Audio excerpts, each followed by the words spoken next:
Setelah kita mengetahui berbagai macam jenis kemampuan yang ada, sebenarnya jenis-jenis bakat itu ada apa saja? Bahwa bakat itu dibedakan menjadi dua, yaitu bakat umum dan bakat khusus. Apa itu bakat umum? Bakat umum adalah kemampuan berupa potensi dasar di dalam diri seseorang yang sifatnya umum.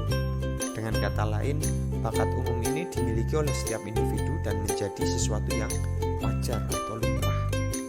Ya, contohnya seperti bisa berpikir, kan setiap manusia pasti bisa berpikir. Kemudian berbicara, berjalan, bergerak, menulis, membaca, dan lain-lain. Ya, suatu bakat yang tidak membuat kita heran. Kita lihat dari yang pertama. Yang pertama adalah bakat verbal. Bakat verbal itu yaitu bakat tentang konsep-konsep yang diungkapkan dalam bentuk kata-kata. Selanjutnya mari kita lihat jenis-jenis bakat. Menurut Rahayu ada dua jenis bakat, yaitu bakat umum dan bakat khusus. Bakat umum itu merupakan kemampuan yang berupa potensi dasar yang bersifat umum. Artinya setiap orang memiliki itu dan itu suatu hal yang wajar, tidak membuat orang itu heran. Seperti berpikir, berbicara, berjalan, bergerak, menulis, membaca, dan lain-lain. Kemudian bakat khusus. Kalau bakat khusus ini perlu digali, biasanya menggunakan tes-tes psikologi sehingga kita mengetahui sebenarnya kita memiliki bakat apa. Ada 7 jenis bakat khusus, yaitu yang pertama, bakat verbal. Bakat verbal adalah bakat tentang konsep-konsep yang diungkapkan dalam bentuk kata-kata, seperti public speaking, ya, berbicara, bernegosiasi, itu merupakan contoh dari bakat verbal. Kemudian bakat numerikal, yaitu bakat tentang konsep-konsep dalam bentuk angka. Ya, kita ketahui misalkan profesi yang menggunakan bakat numerikal ini seperti arsitek, ilmuwan, matematikawan, ya, seorang perancang gedung, dan lain-lain. Kemudian bakat bahasa atau linguistik, yaitu bakat tentang penalaran analitis bahasa. Ya, orang yang memiliki bakat bahasa ini, otak analisisnya itu mampu untuk menganalisa bahasa. Misalkan ahli sastra. Maka dari itu, orang yang memiliki bakat linguistik ini seringkali mengarahkan dirinya untuk ke profesi-profesi seperti jurnalistik, penyiaran, ya, hukum, pramuniaga, dan lain-lain. Selanjutnya bakat ketelitian klerikal, yaitu bakat tentang tulis-menulis, ramu-meramu untuk laboratorium, misalkan kantor dan dalam kerohanian. Selanjutnya bakat relasi ruang atau spasial, yaitu bakat untuk mengamati, menceritakan pola 2 dimensi atau berpikir dalam 3 dimensi. Bakat selanjutnya adalah bakat mekanik, yaitu bakat tentang prinsip-prinsip umum IPA, fisika, tata kerja mesin, perkakas, dan alat-alatnya. Selanjutnya bakat abstrak, yaitu bakat yang bukan kata maupun angka, tetapi berbentuk pola, rancangan, diagram, ukuran-ukuran, bentuk-bentuk, dan posisi-posisinya. Orang yang memiliki kemampuan atau bakat abstrak itu biasanya memiliki kemampuan statistika yang bekerja dengan mengolah diagram, grafik, dan lain-lain. Seperti di contohnya Badan Pusat Statistik misalkan. Ya, di situ meliputi data secara keseluruhan. Terakhir adalah bakat skolastik, yaitu kombinasi kata-kata, logika, dan angka-angka. Termasuk di dalamnya kemampuan dalam penalaran, mengurutkan, berpikir dalam pola sebab akibat, menciptakan hipotesis, mencari keteraturan konseptual atau pola numerik. Pandangan hidupnya umumnya bersifat rasional. Contoh ilmuwan, akuntan, programmer, dan lain-lain.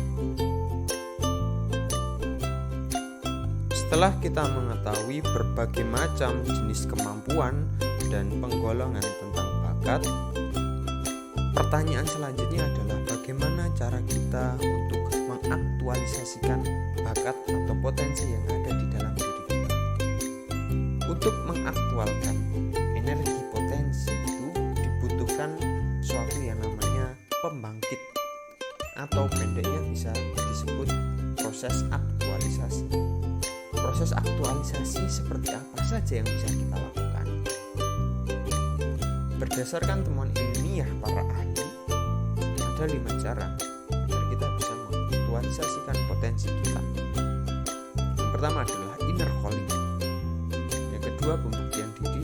Yang ketiga, perbandingan positif. Yang keempat, pengasahan atau practicing. Yang kelima, penempatan atau penyaluran.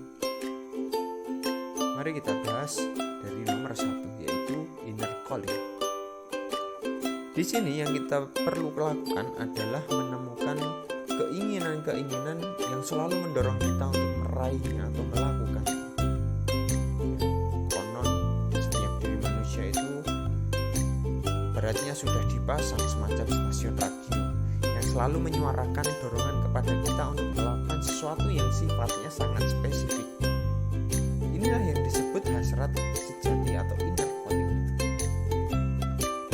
Inner calling itu sebuah hasrat yang terus menggelora di dalam diri kita. Supaya hasrat sejati itu teratur dan tersalurkan, cobalah untuk merumuskan dan memperjuangkan tujuan hidup yang sudah kita buat berdasarkan kemampuan kita hari ini. Kesimpulan dari Mary Laureton mengatakan bahwa setiap orang itu memiliki bara api yang menyala-nyala dalam hatinya untuk meraih sesuatu. Tujuan hidup adalah alat untuk menemukannya dan menjaganya supaya tetap menyala. Yang kedua adalah pembuktian diri. Membuktikan diri artinya memunculkan ide, gagasan, atau keinginan, lalu kita memperjuangkan sampai berhasil. Agar kita tidak terlalu sering gagal, kita bisa memilih yang kira-kira bisa kita lakukan dengan kemampuan yang kita miliki hari ini. Semakin banyak yang bisa kita wujudkan, atau semakin banyak yang bisa kita lakukan, semakin kita tahu di mana sebetulnya kelebihan dan kelemahan kita. Selama kalian belum bisa melihat hasil karya kalian, selama itu pula kalian belum tahu kemampuan yang kalian miliki. Itu merupakan pengalaman dari Martin Green. Biasanya selama kita belum bisa membuktikan apa yang sanggup kita lakukan, atau kita menghasilkan suatu kreasi atau karya, penilaian kita tentang kemampuan kita itu masih belum akurat. Terkadang kita merasa mampu saja, padahal belum tentu kita memiliki kemampuan itu. Pembuktian adalah jalan untuk mengetahui apakah kita sudah memiliki kemampuan atau baru merasa mampu. Selanjutnya adalah perbandingan positif. Ini juga bisa kita lakukan. Tekniknya kita dapat membuat perbandingan antara kita dengan orang lain. Orang lain itu seperti cermin buat kita. Mengetahui di mana keunggulan dan kelemahannya biasanya akan menunjukkan di mana keunggulan keunggulan dan kelemahan kita. Teknik melihat dan melakukan sesuatu dengan orang lain ini yang sering dilakukan oleh suatu tokoh terkenal, Bruce Lee. Akan tetapi ada satu yang perlu dicatat. Model perbandingan yang kita butuhkan adalah perbandingan positif. Maksudnya kita membandingkan diri kita dengan orang lain bukan untuk tujuan yang macam-macam, tetapi murni untuk memperbaiki diri kita. Kalau kita membandingkan diri kita dengan orang lain, kemudian membuat kita itu merasa rendah diri, ya itu bukan perbandingan positif namanya. Itu namanya kita iri. Selanjutnya adalah pengasahan atau practicing. Untuk menjelaskan langkah yang keempat ini, saya akan bercerita sedikit.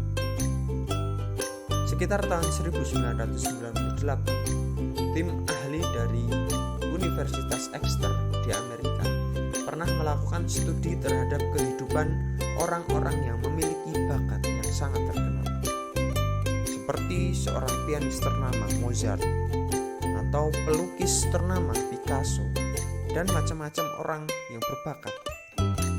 Hasilnya mereka merekomendasikan untuk membuang mitos yang selama ini diyakini. Mitos apa? Yaitu kita sering meyakini bahwa orang-orang yang memiliki bakat adalah karena Tuhan mengistimewakan mereka bakat yang dimiliki, sementara kita bukan seperti mereka. Mengapa keyakinan semacam ini disebut mitos? Telaah di lapangan menyimpulkan, ternyata bukan karena bakat semata yang membuat mereka itu berhasil. Memang benar, mereka meraih prestasi tinggi karena punya bakat. Ada peluang, ada dukungan, dan ada pelatihan. Tapi faktor yang paling banyak mendukung keberhasilan mereka adalah practicing atau mengasah bakat. Oke, ini saya akan mengutip perkataan dari salah satu tokoh ya, bahwa orang selalu berkata kepada saya bahwa bakat saya dan kejelian saya yang menjadi alasan kesuksesan saya. Mereka tidak pernah berkata tentang praktek dan praktek yang saya jalankan. Yang terakhir adalah penempatan atau penyaluran. Tidak semua keunggulan alamiah itu berada di lokasi yang sangat jauh dari kita, sehingga kita perlu mencarinya setengah mati. Tidak selalu. Ada kalanya bisa muncul dari hobi, kegemaran-kegemaran kecil, kegiatan tertentu yang kita lakukan tanpa beban, seperti orang main-main atau dari hal-hal yang sangat dekat dengan kebiasaan kita sehari-hari. Di sini yang kita butuhkan adalah menyalurkan atau menempatkannya pada saluran atau bidang-bidang yang kira-kira menguntungkan kita, lalu kita perbaiki dan kita kembangkan.